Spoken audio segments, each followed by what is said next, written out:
Genesis 27. Jacob tricks Isaac.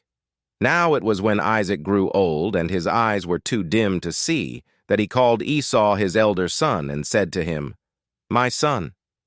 "Here I am," he said to him. "Look, I'm old," he said.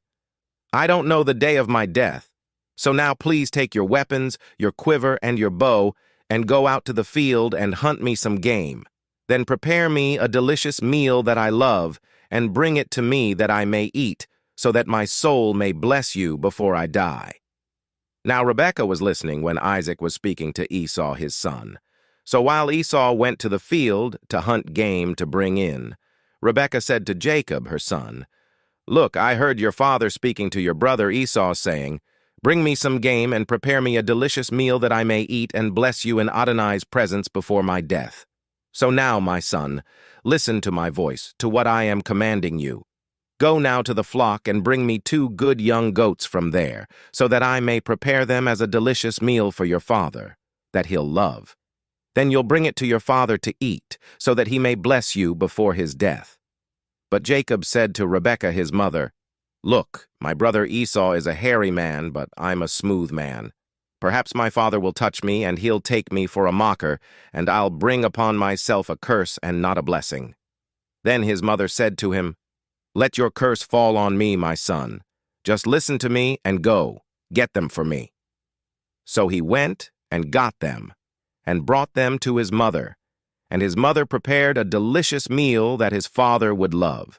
Rebekah also took her elder son Esau's favorite clothes that were with her in the house, and she put them on her younger son Jacob, along with the skins of the young goats on his hands and on the hairless part of his neck.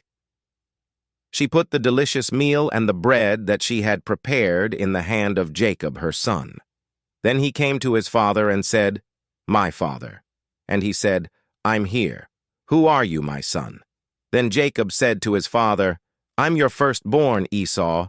I've done just what you said to me. Sit up, please, and eat some of my wild game so that your soul may bless me." Then Isaac said to his son, "How in the world were you able to find it so quickly, my son?" He said, "Because Adonai your God made it happen for me." Then Isaac said to Jacob, "Please come closer so I can feel you, my son, whether or not you really are my son Esau."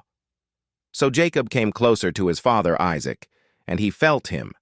Then he said, "The voice is Jacob's voice, but the hands are Esau's hands." He did not recognize him because his hands were like the hairy hands of his brother Esau. He blessed him. But he said, "Are you really my son Esau?" So he said, "I am." Then he said, "Bring it to me, and I'll eat some of my son's wild game so that my soul may bless you." So he brought it to him, and he ate, and he brought him wine, and he drank. Then his father Isaac said to him, "Please come closer and kiss me, my son." So he came closer and kissed him. When he smelled the smell of his clothes, he blessed him and said, "Behold, the smell of my son is like the smell of a field that Adonai has blessed.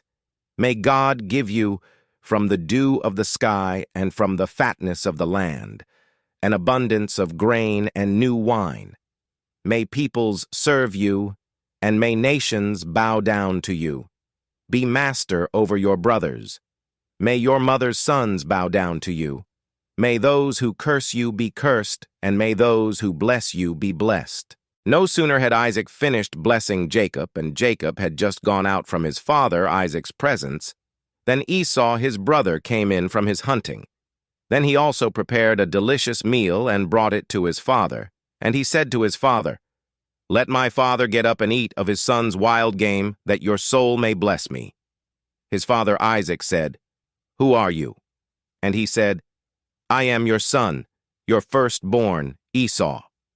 Then Isaac trembled with intense trembling and said, "Who was it then that hunted wild game and brought it to me?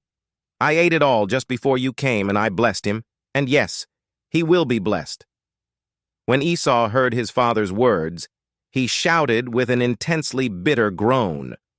Then he said to his father, "Bless me too, my father." Then he said, "Your brother came deceitfully and took your blessing." He said, "Is this why he was named Jacob, since he's tricked me twice already? My birthright he's taken. Look, now he's taken my blessing." Then he said, "Haven't you saved a blessing for me?" Isaac answered and said to Esau, "Behold, I've made him master over you, and all your brothers I've given to him as servants. I've provided him with grain and new wine. What then can I do for you, my son?" Esau said to his father, "Do you just have one blessing, my father? Bless me too, my father." And Esau lifted up his voice and wept. Then Isaac his father said to him, "Behold, away from the land's fatness shall your dwelling be, away from the dew of the sky above. By your sword shall you live, and your brother shall you serve. But when you tear yourself loose, you will tear his yoke off your neck." So Esau bore a grudge against Jacob because of the blessing with which his father had blessed him. And Esau said in his heart, "Let the time for mourning my father draw near, so that I can kill my brother Jacob." Now to Rebekah was reported the words of Esau, her elder son. So she sent and called for Jacob, her younger son, and said to him, "Look, your brother Esau is consoling himself about you with the thought of killing you. So now, my son, listen to my voice. Get up, flee to Laban, my brother in Haran. Then stay with him a few days, until your brother's rage subsides, until your brother's rage turns away from you and he forgets what you've done to him. Then I'll send for you and get you back from there. Why should I lose both of you in one day?" Then Rebekah said to Isaac, "I'm disgusted with my life because of the daughters of Heth. If Jacob takes a wife from the daughters of Heth like these women, from the daughters of the land, what is life to me?